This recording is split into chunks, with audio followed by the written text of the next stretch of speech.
Fire at will.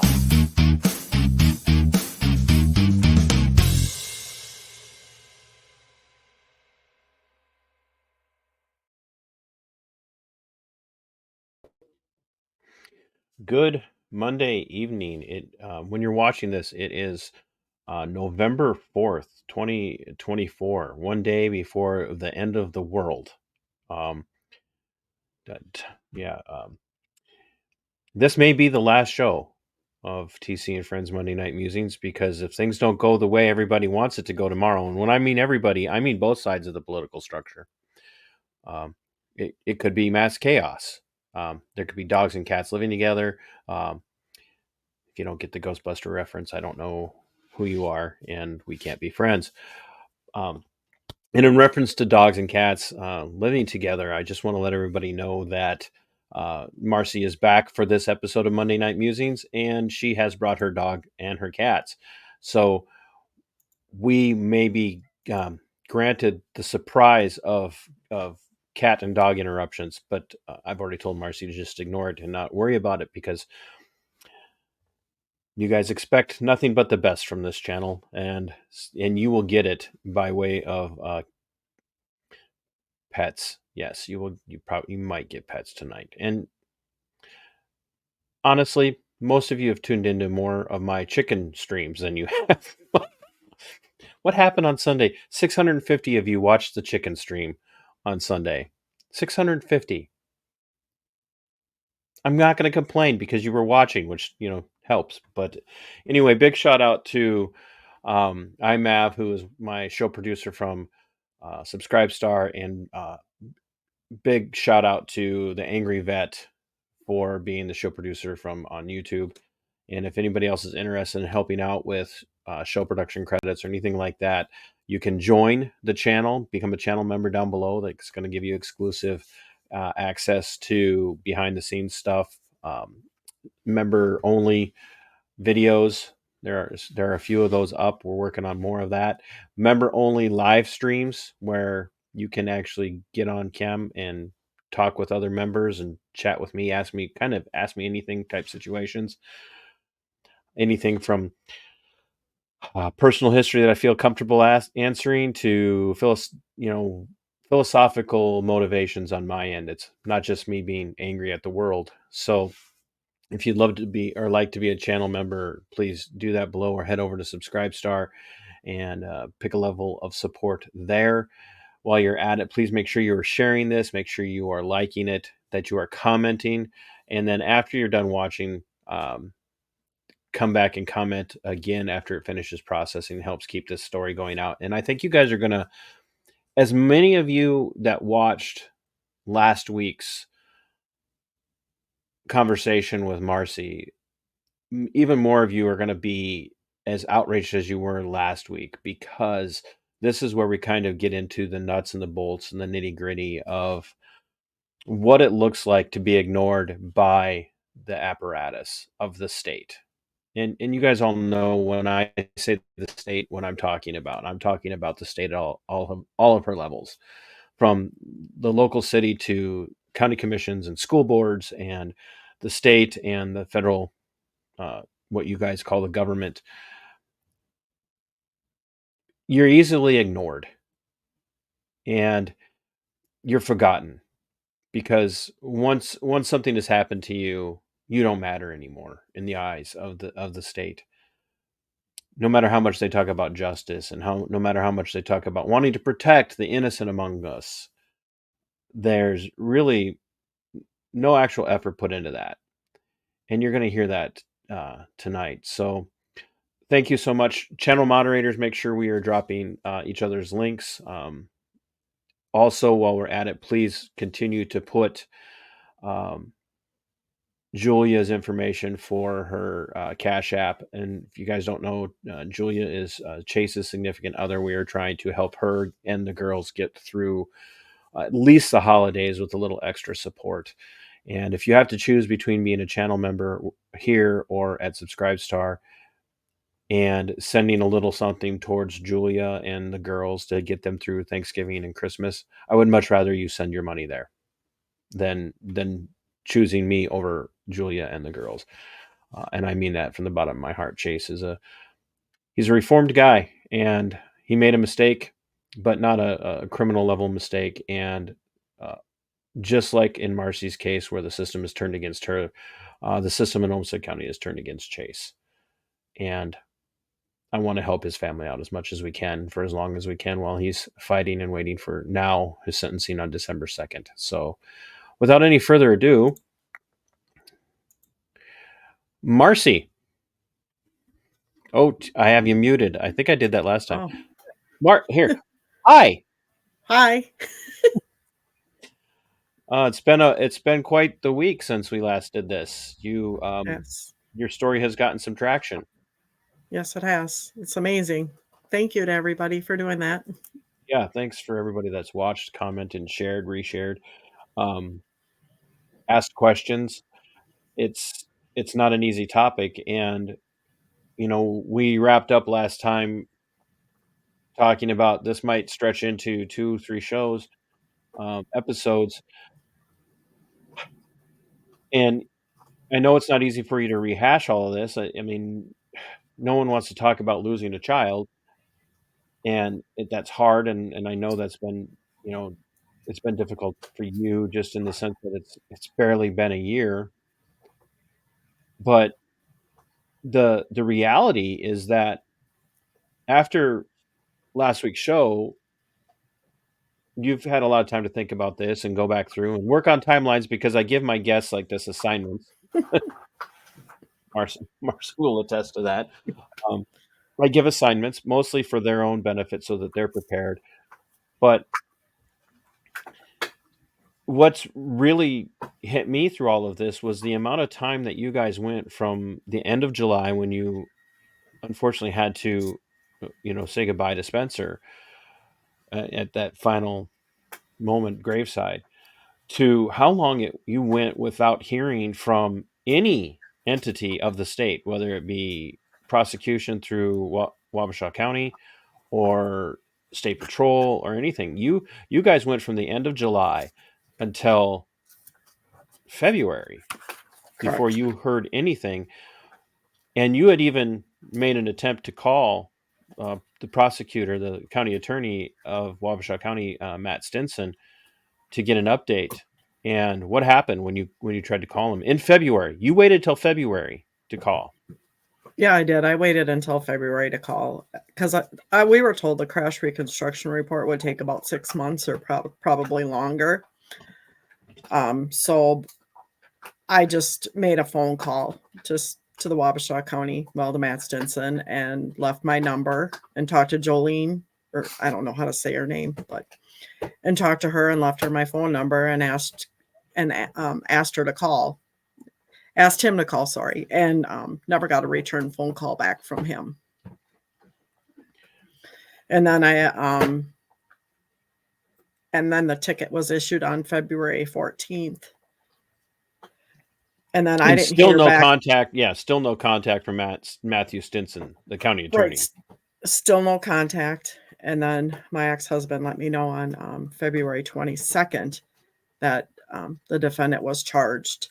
And then the next day was February 23rd was Spencer's first heavenly birthday. So I didn't go to work that day either because I knew it would probably be a bad day. And I want people to understand that too, that this kid, I mean, he's a man, but this kid took Spencer's life, was ultimately only charged via ticket. He got a ticket. They issued him a ticket. And don't worry about it. It's fine. she was opening this thing. She likes to do that. So she's very skilled. Don't we wish we could say that about all of our children? Yes. So you have this incident that took Spencer's life, and this man is out and about living his life, and probably in what I think will probably be the third and final episode in this series with you, Marci, we're going to talk about the more social aspect of all of this.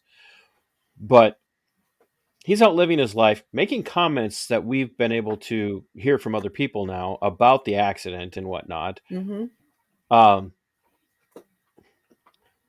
But just out there living, moving on with his life, and gets a ticket. And what did they end up charging him with, Marci?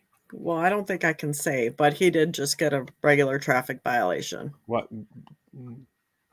because he's Well, you, minor. I don't know if I can tell what he was charged with. He was just we're not charged with a naming his. minor. We're not naming his name, but we can name the charge. Okay, so he got charged with failing to maintain lane. So there again, we're not once have we ever said his name. Not once have we indicated who he is. I mean, everybody in Wabasha County knows who he is, Mm-hmm. but ultimately he was charged with failure to maintain lane, and wasn't then ultimately after that arraigned until March. March 6th. March 6th. So there was an arraignment for that. And if I remember correctly, at the arraignment, was there an agreement for him to plead to that? Right. He did. Yep. Right. Yeah, he could plead either guilty or not guilty. Yeah. And do we know the well, before we get to arraignment, let's do this. When was your first meeting with the county attorney, Matt Stinson? After all of this, after almost a year. So we went from the end of, so we had August, September, October, November, December, January, February, 7 months before there's a charge that was written as a ticket for failure to maintain lane, which is a traffic code violation. That is not criminal. Then in March, so 8 months, he's arraigned. But you finally do get to meet with Stinson in Right, we met. between the charging and the ticketing and the arraignment. You got to meet face to face with Matt Stinson. Right. This was actually after the arraignment on March 26th. We met with Stinson and Heidi Bergquist, which is the victims advocate coordinator. And everybody needs to understand that in Minnesota, victims' rights are not just this amorphous thing. They're actually codified into Minnesota State Statutes. Mm-hmm. And so there's a duty on the part of prosecution, and unfortunately, the victim rights, if it still works the way it used to, the victim rights advocates work underneath the auspices of the county attorney's office. And so you go to meet with Matt Stinson, the prosecuting attorney, ultimately, even if he's not the one that's arguing the case, he's still the chief prosecutor in Wabasha County.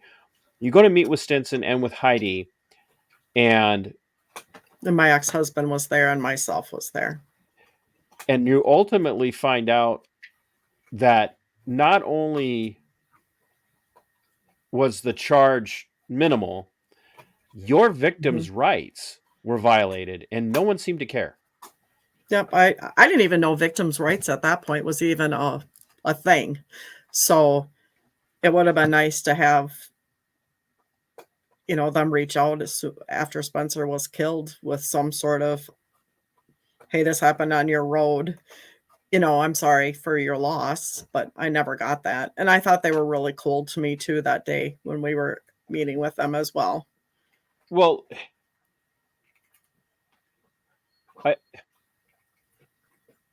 Spencer was legally and in reality an adult, but as his parents, and he had a fiance girlfriend, right? Girlfriend. A fiance.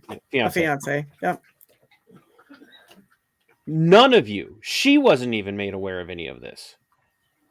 No, like nobody from the county attorney's office, nobody from the victim rights advocacy group Nobody reached out to any of you. Not you, not to your ex-husband, not to Spencer's fiance. Nobody, not one person from victim rights reached out to a single one of the family member survivors, loved ones at all. In that Correct. entire time, 7, 8 months, not one person contacted you, Mhm. as if somehow this is a normal part of life and you should just know you should reach out to victim services for That is right. for an advocate, for someone to represent you. And the first time you're even made aware of it is in this meeting with Stinson, and they're sitting on the same side of the table, supposedly representing the state, but also representing you guys as the victims, and they're not giving you anything. Correct. Both Jeff and I, more so Jeff than myself, because I thought they were there to support us and they were going to do the right thing. And Jeff was very adamant that they weren't, and so that's why the meeting was set up. Yeah, and then I want to reiterate too that before this happened on Spencer's 6-month death anniversary, my one of the witnesses reached out to me and told me a little bit about it. So we started conversing on January 19th. So And this is a we're little not going bit to name those witnesses, but right. the witnesses were, and Marci and I, and once again everybody knows this, we've talked about this a lot. The witnesses were even kind of like, what the heck is going on here? Why is Correct. this taking so long? Right. Um, And at that what was point, that contact? What was that first contact like that they reached out to you for? And what were they saying without naming names? they just felt really horribly bad about what happened to Spencer and they were there for support. And they wanted to meet. They wanted to come to the funeral, but they didn't know if they should come to the funeral. Um, they also told me they were behind him in line at Quick Trip, and Spencer ate some pizza on the way to That's the what farm. the things that we remember in those Hmm. moments, you know. And Uh, also that that Spencer reminded him of them of somebody that used to work for them. And the witnesses are not local either. And I'm not really local. I'm local, but I grew up in Rochester. I didn't grow up in Lake City. and at that time, where were you? Where were you living when at the time of the accident? In Stortville. Yeah.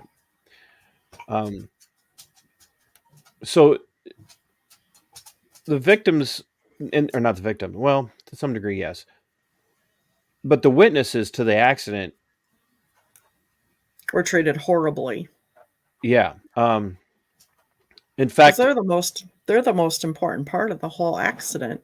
And all exactly. Mr. Stinson was worried about is for the defendant to change his statement. I mean, that's what he told us in the meeting that, he crossed the center line or went into the other lane of traffic for some other reason. I don't think it really matters what the reason is the fact that he crossed the center line, killing Spencer. And the press Well, made it out to be it was Spencer's fault because he wasn't wearing his seatbelt, which still bothers me. oh, well, yeah, absolutely. But the reason the press made it out to be Spencer's fault is because the state patrol statement that was released immediately following the accident was that the victim wasn't wearing a seatbelt. Well, Hmm. that does not address the fact that we now know that the suspect, the subject in this case, agreed to plea or ultimately ended up pleading to crossing the center line. Hmm. But now we have this information coming from Stinson about getting him to change his statement. Can you elaborate on that a little bit? Well, he just wanted to know for him to change the charge.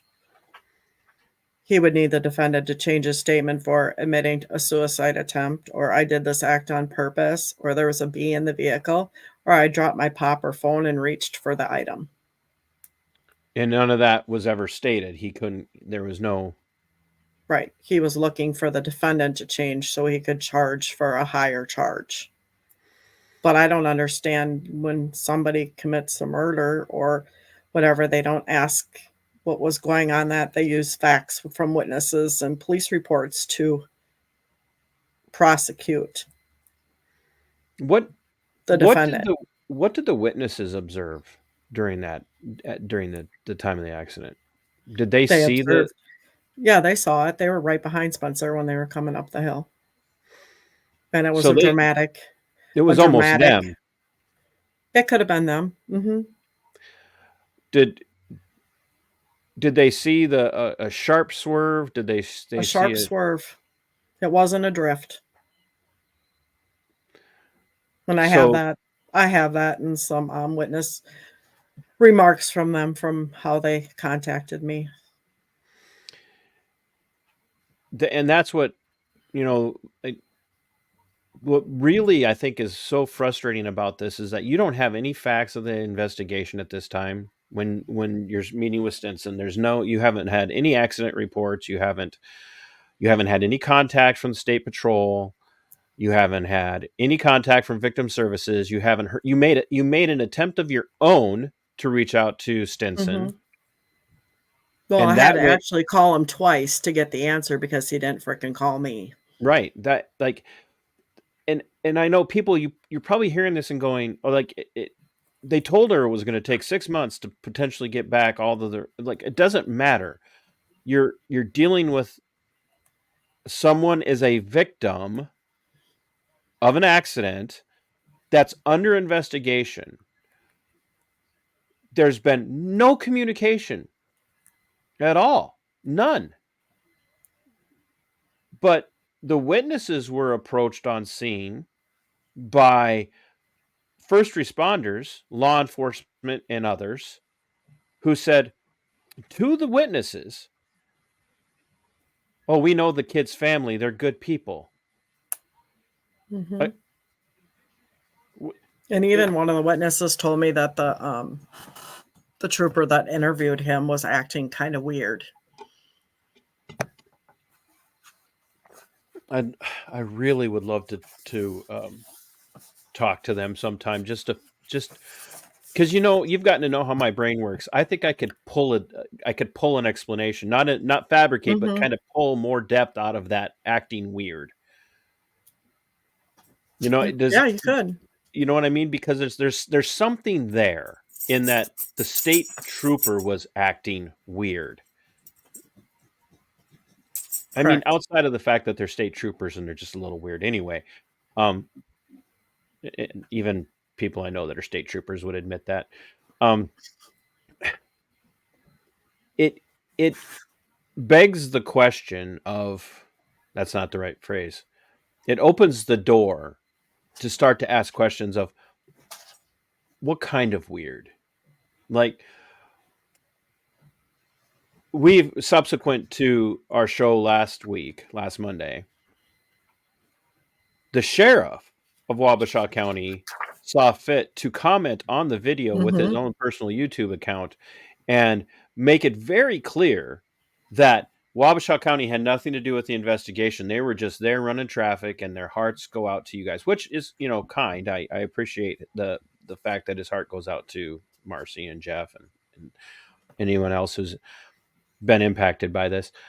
Um, but to come into this conversation with a clear, we didn't have anything to do with the investigation. We were just there doing traffic control.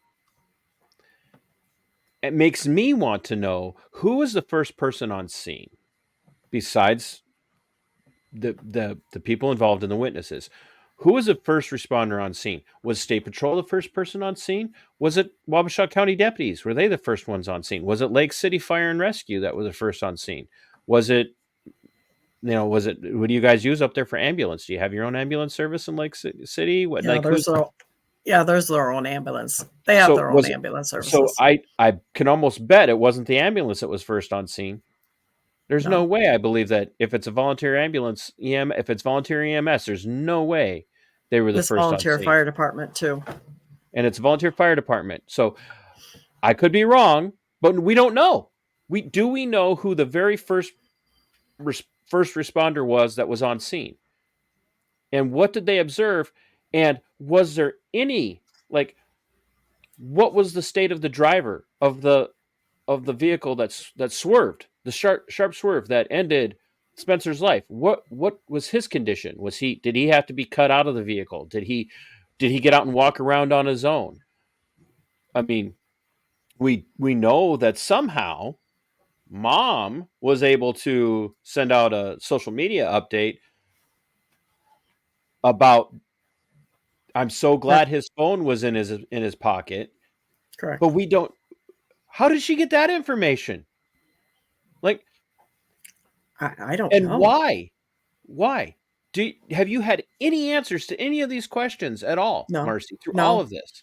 no. And I even asked State Patrol the question too, because after I got the post, I did, you know, start asking questions and had a list of using the evidence that I did have on, questions with this. And then why would his mom post that on social media? And then it was really a kick in the teeth when she said that he was home bored the next day. Well, I would do anything for Spencer to be home the next day. And if the Bored or roles were not, that would, reversed, like, right. But I'm just very angered about how the whole thing went down and how lack of human empathy and human equality, or I don't know if that's the right word to use, how Spencer's family was treated in this whole thing, this whole episode that happened. That's not the right word either, but so ultimately Stinson ended up offering a plea to correct. the driver, correct? Hmm. Yes. So one of the keys, and I don't do this very often.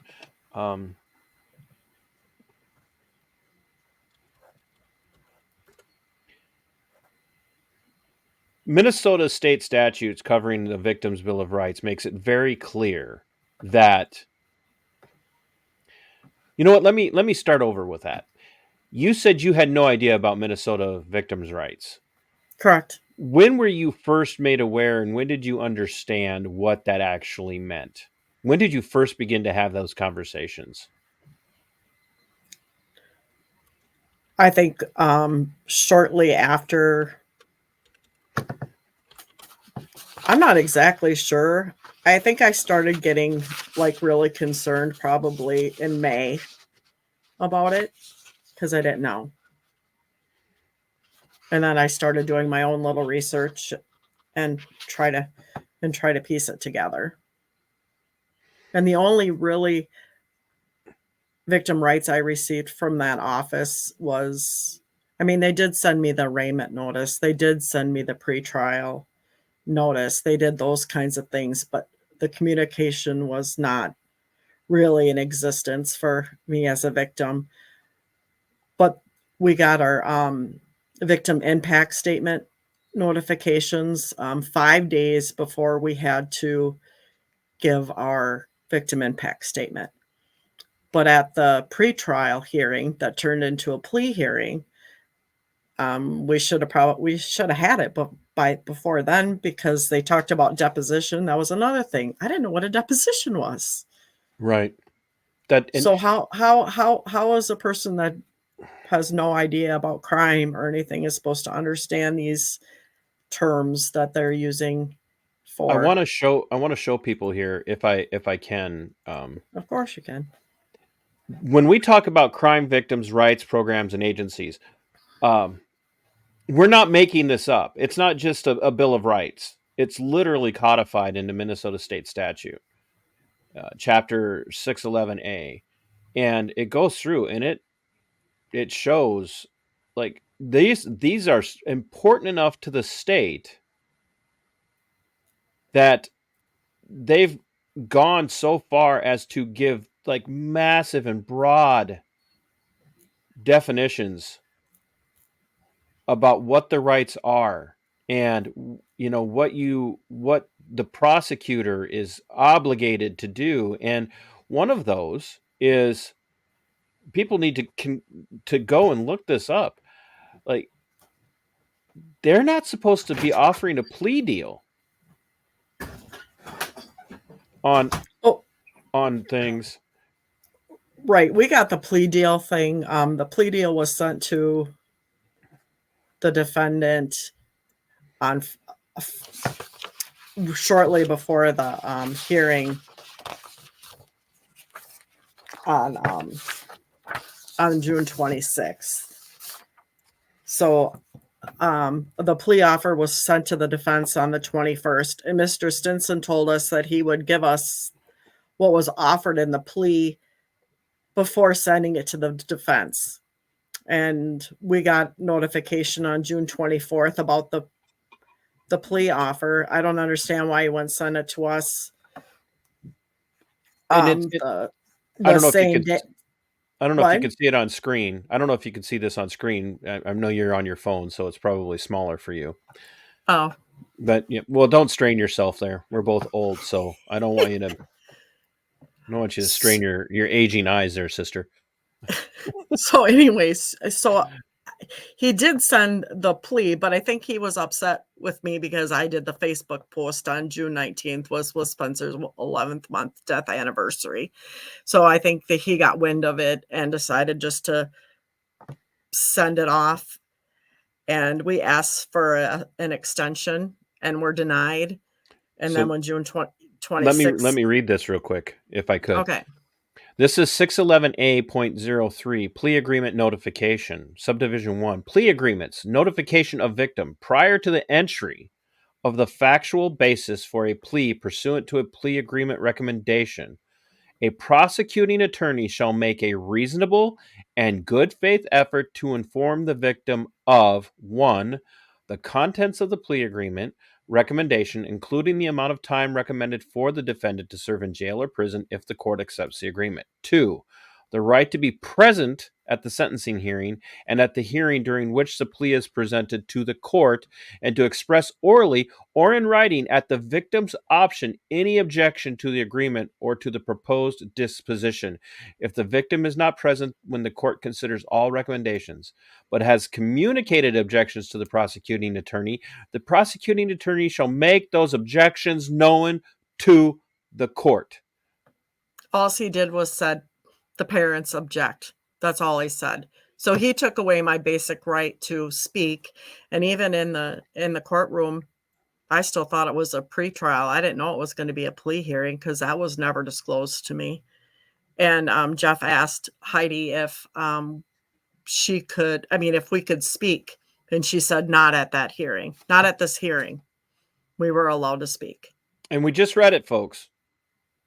The right to be present at the sentencing hearing at the hearing during which the plea is presented to the court, and to express orally or in writing at the victim's option any objection to the agreement or the proposed disposition. This is codified in Minnesota law. And not only did Matt Stinson fail to do that, but the victim's rights advocate said, no, you don't get to speak. Correct. And even before am I wrong? I know I was off screen, but I want people to see you. You are correct. No, put yourself back on there. I don't want to be the only. Yeah, even before we went to the courtroom, Mr. Stinson brought us into the courtroom to have a little chat. And we talked about we didn't have any victims' rights and stuff, and he acted like he didn't care.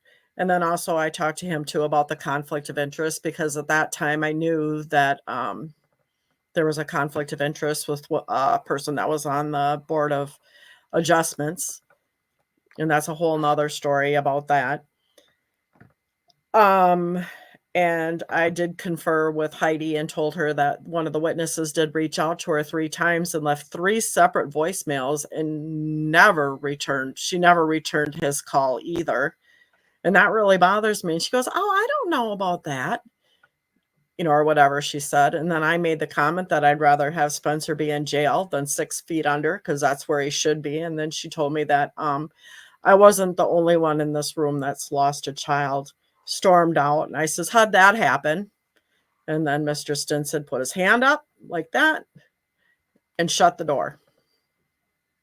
And just totally give us some background on your thought when you said, I would rather Spencer be in jail than 6 feet under. What did you mean by that?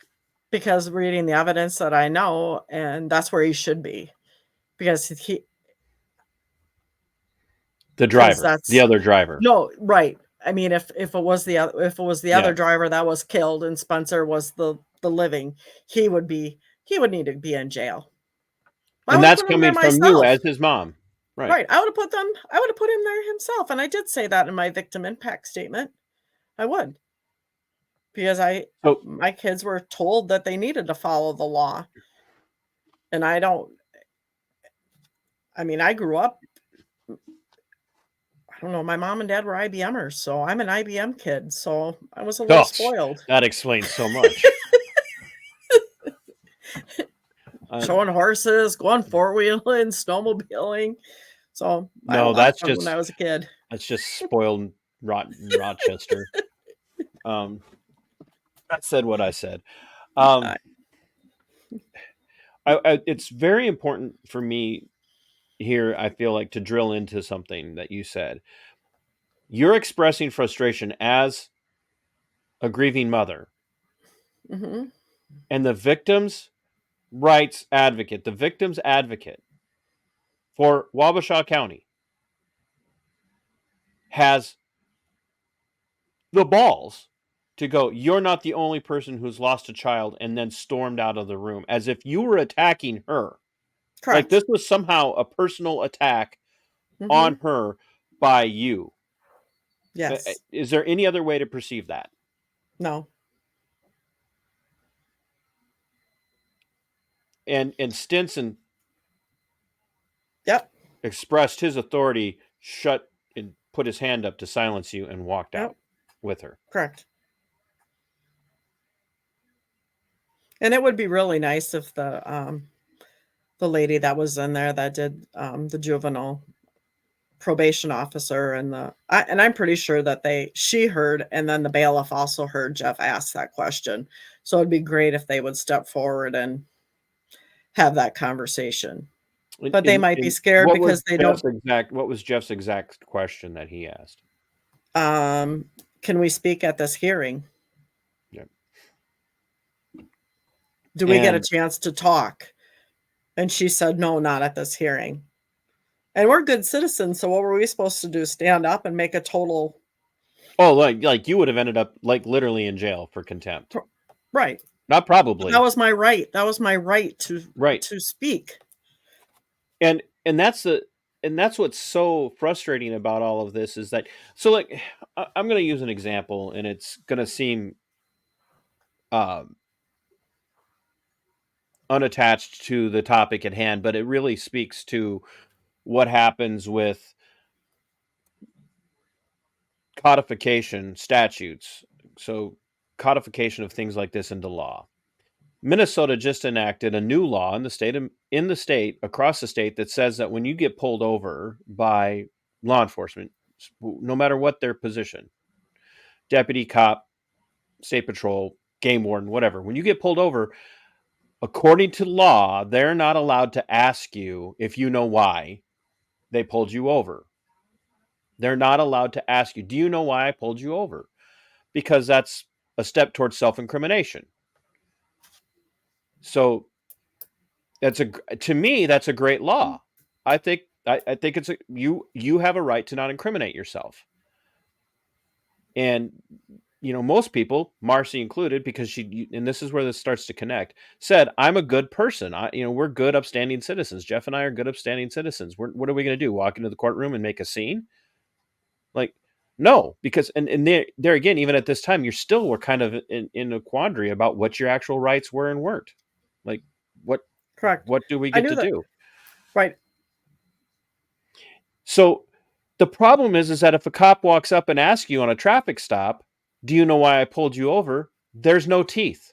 There's no way to enforce it. There's no charge for the cop that does that. There's no criminal penalty for that. There's no slap on the wrist. It's just against the law for them to do that.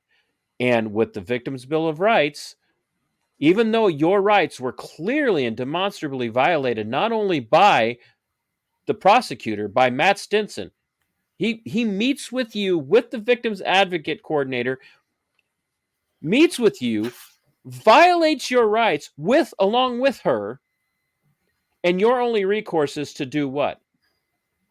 File complaints with the Minnesota board, or bar, excuse me, with the Minnesota bar.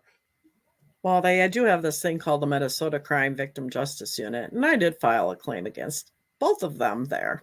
Right, but Mm-hmm. what, like, it's at this point, it's hearsay as far as, or it's he said, she said, like literally, Mm-hmm. it's he said, she said, and who's doing the investigation?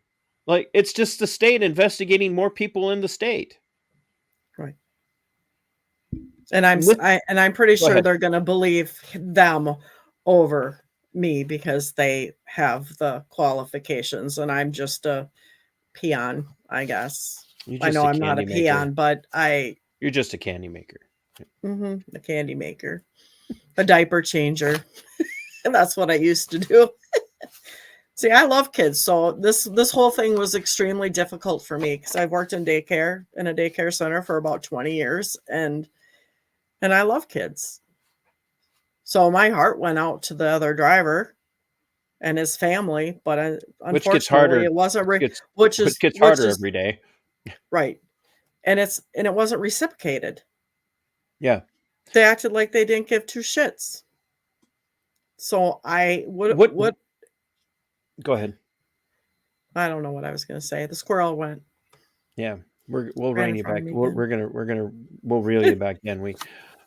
You lose your son, and no matter how old they are, when you lose them, they're still your baby.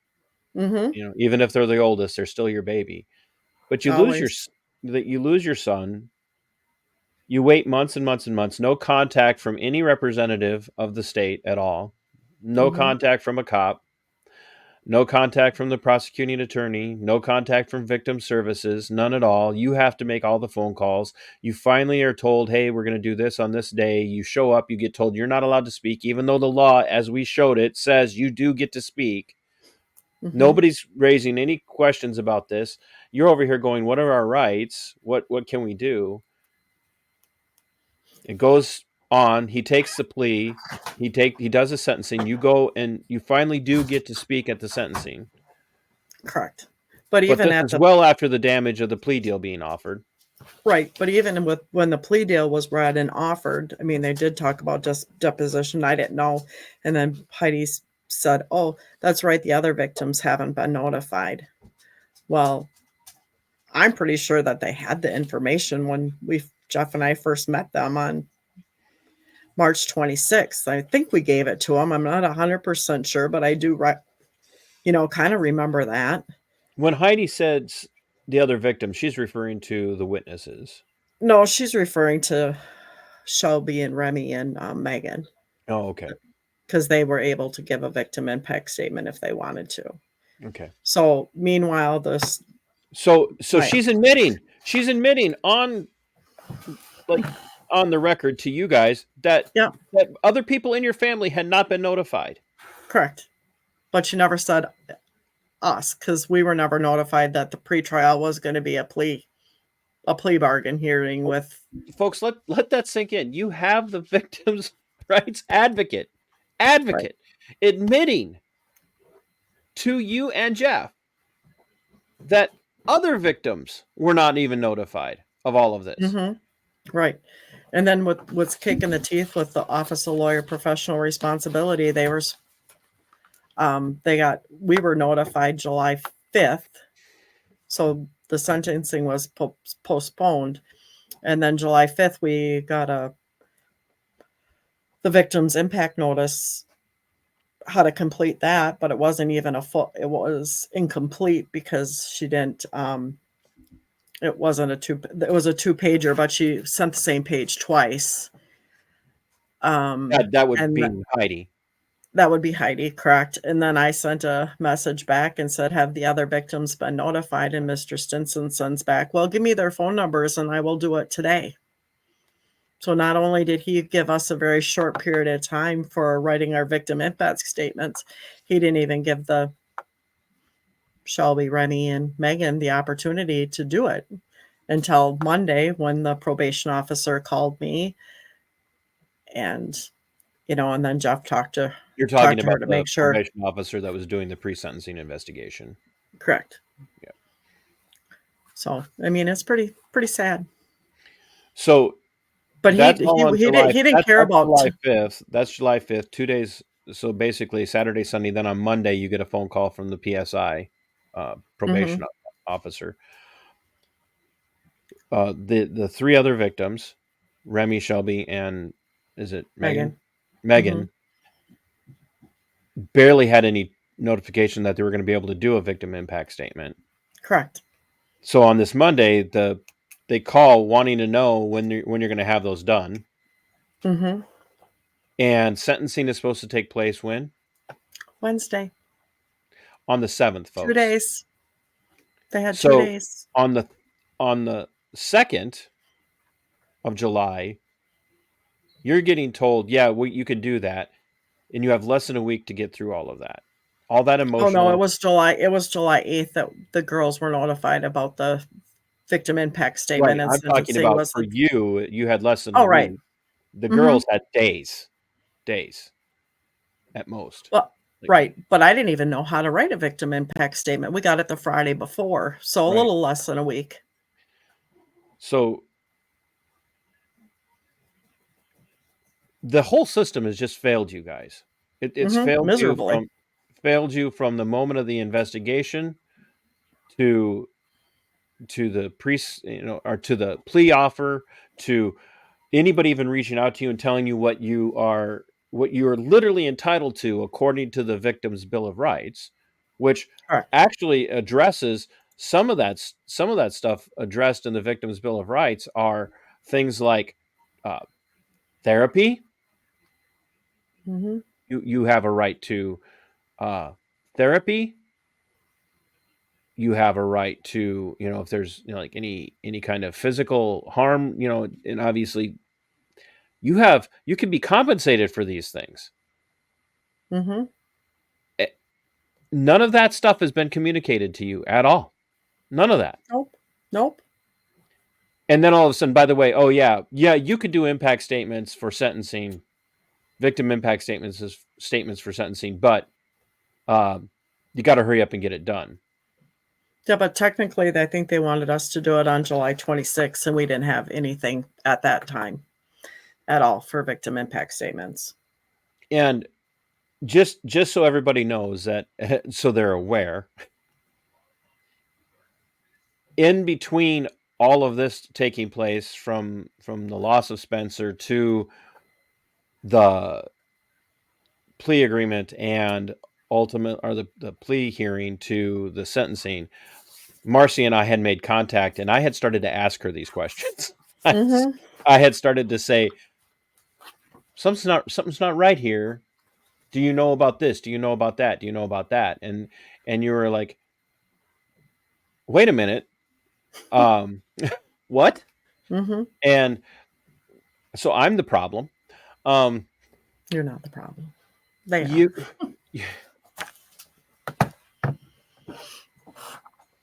You have been.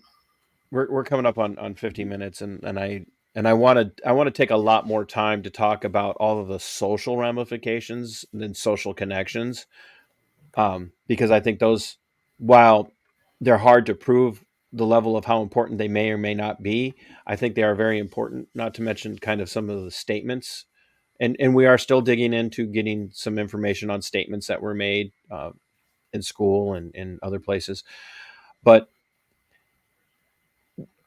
going through all of this, not only have you lost your oldest child,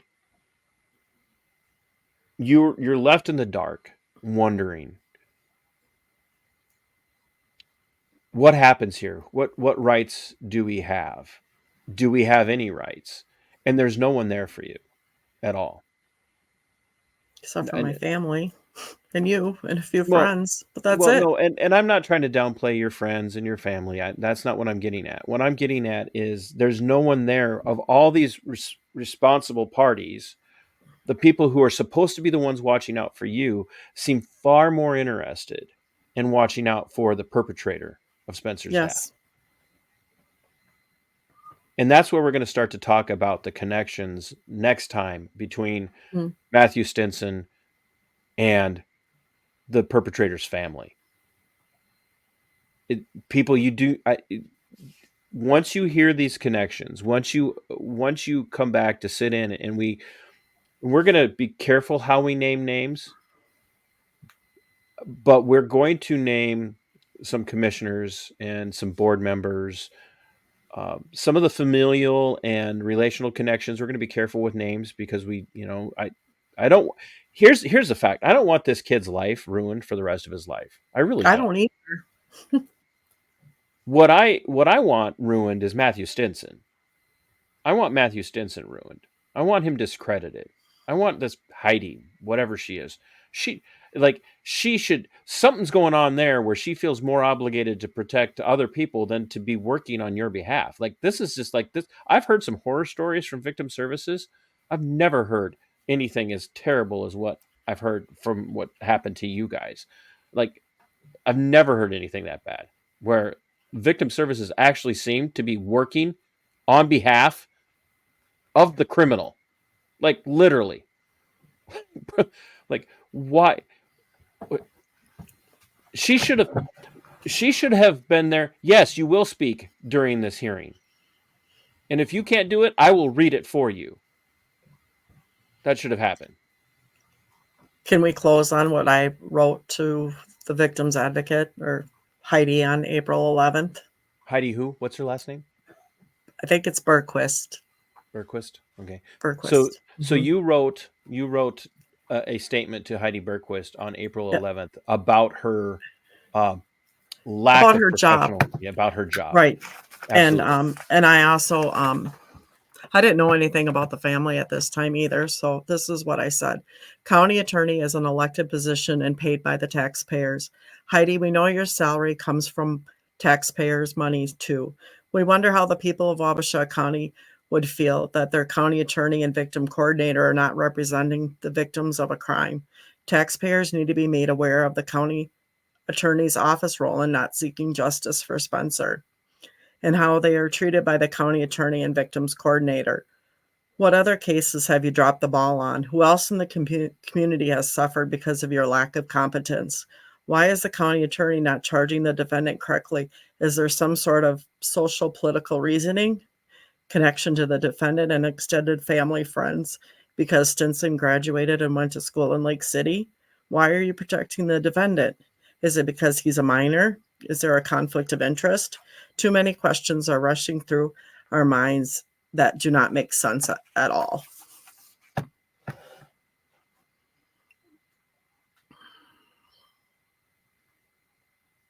can't hear So you. all of this, I heard that. You're on mute. All of that well before you were even aware of the connections. You were already asking. Mm-hmm. You were I already was already asking. Yep. And you sent I that was to Heidi. angry. Yep, in an email. And she responded? No, Matt Stinson did, and he was a little upset with me because of how I sounded, and the reason why I got so angry is because I didn't even know what the exact charge was at that point, because she lied and told me a different charge. Can you remember what he said?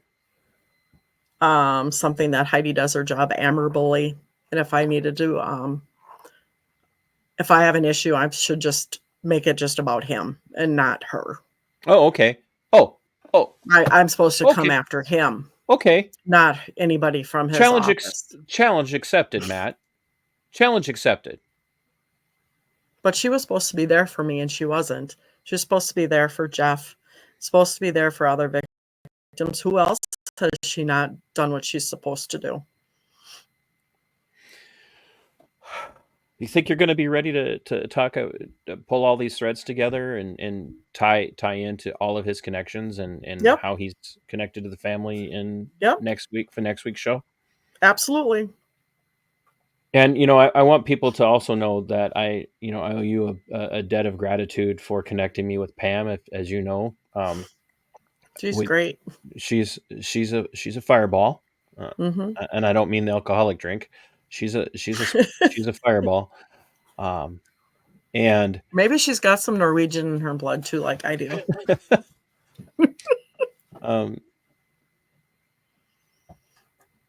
You have uncovered friendships that you didn't know you were going to have because of all of this. Yes. Because you've been asking questions, you've run into other people in Wabasha County who have other questions, and that's how you and Pam connected. And on Saturday night, I put out a commentary on the very first body cam footage that I was given by Pam showing the illegal entry into her home without a warrant by state agents, the Plainview Police Department and Wabasha County social workers. Folks, Marci will attest that she's heard from countless people that this is not just something that's happened to her. This is happening all over Wabasha County. And there is one name that's at the heart of it almost every time. Matthew Stinson. Matt Stinson. You're wearing your Meadow Valley shirt again. Yeah, I am. Like, for Spencer. I knew you would. It's well loved. I cannot thank you enough for, like I said the last time, for even accepting the message, and agreeing to talk to me. I know how hard this has been for you. I know that very recently you did talk to a newspaper reporter, and I was proud of you guys. Not real pleased with the article. Article felt like a hit piece to me, but I was proud of you guys for being willing to talk. And I cannot thank you enough for being as bold as you are, because we need a lot more people like you. So you go enjoy Santa, and the others, and I'm just never going to get over that now. Okay, he was supposed to be named Larry. I think I told you that, and Larry said no, so we had to go back to his other icky name. Larry said no. But you go and enjoy the rest of your evening, and I will. You as well. Yeah. You don't know how many times I throw things at the wall after I have these conversations. One of these days I'm going to forget to not record, and it's going to show. So people are going to see me throwing things on camera. It'll be one of those behind the scenes, Well, excuse me, but I also want to say I don't live in Wabasha County, so I have no problem, stepping forward. And if you live in Wabasha County and you have issues, please contact Todd. He's great. He's easy to talk to. Are we talking about the same person? Yeah, we are. So anyways, yes. So reach out. Yes. Even if you want to remain anonymous and you just want to tell your story, I will protect your identity. We can do that. So, but I don't want any retaliation, because it's about being truthful. So I just don't want. When they retaliate, it's because they know they're caught. So, and we've seen that repeatedly. And just remember, folks, Marci told you in a conversation. I think we said in conversation, and the same thing. And I had the same conversation with Pam, and you guys are going to hear it from her. Like a lot of people going through this, they're like, "I'm all on board, law and order, back to blue, yada yada yada," and then this crap happens to you, and you're just like, I've always supported the system. I've supported the system. Why is the system not protecting me? Why isn't it doing its job? I think it's because of a few bad apples. I have a theory. Sometime I'll share it with you. Okay. So you go get on here. Get on. Get. I'll talk to you. I'll talk to you soon. Okay. Bye. Thank you, Marci. You're welcome. Matt Stinson, this is for you. You wanna tell an upset parent, an upset loved one who's being abused by your office, who your office is failing people, and in particular Heidi, failing as a victim services coordinator, doesn't do her job, doesn't advocate for this family the way she should, and you have the balls, sir, to say she does an admirable job. If you have a complaint, come after me. Challenge accepted, Matt Stinson. Challenge accepted. You're a public figure. Short of outright lying about you, I can make any kind of conclusion that I want to about your behavior. And I'm about to do that, Matt Stinson. You think you're a big fish up there in Lake City, don't you? You're a big fish, aren't you? Mover and a shaker. You're going to wish you had treated this family better.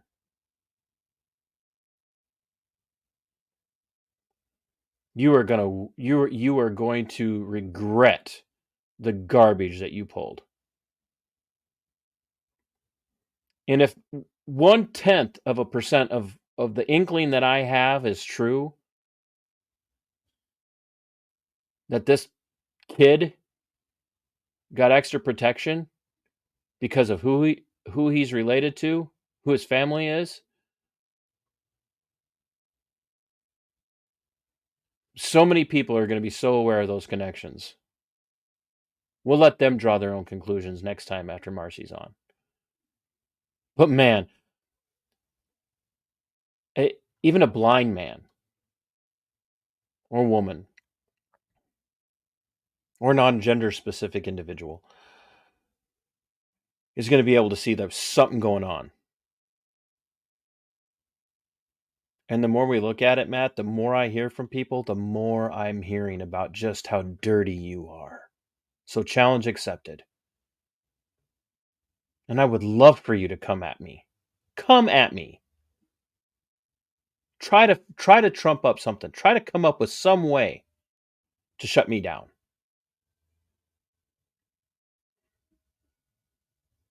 I would love that.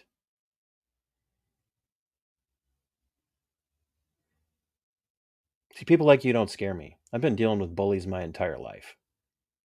I push back.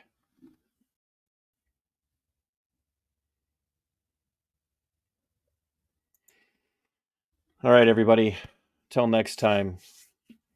As my dear friend Monica did for me here with this sign, my tagline, you guys all know it now very well, I'm sure. Fight for your liberty. It is yours. Fight for your freedom. It belongs to you. And Sic Semper, Tyrannus. We are go for liftoff in T-30.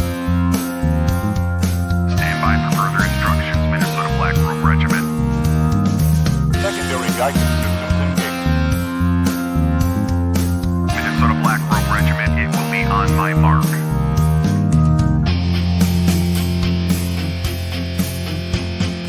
All systems are a go. All systems are a go. Minnesota Black Robe Regiment, you are over the target. You are authorized to fire at will.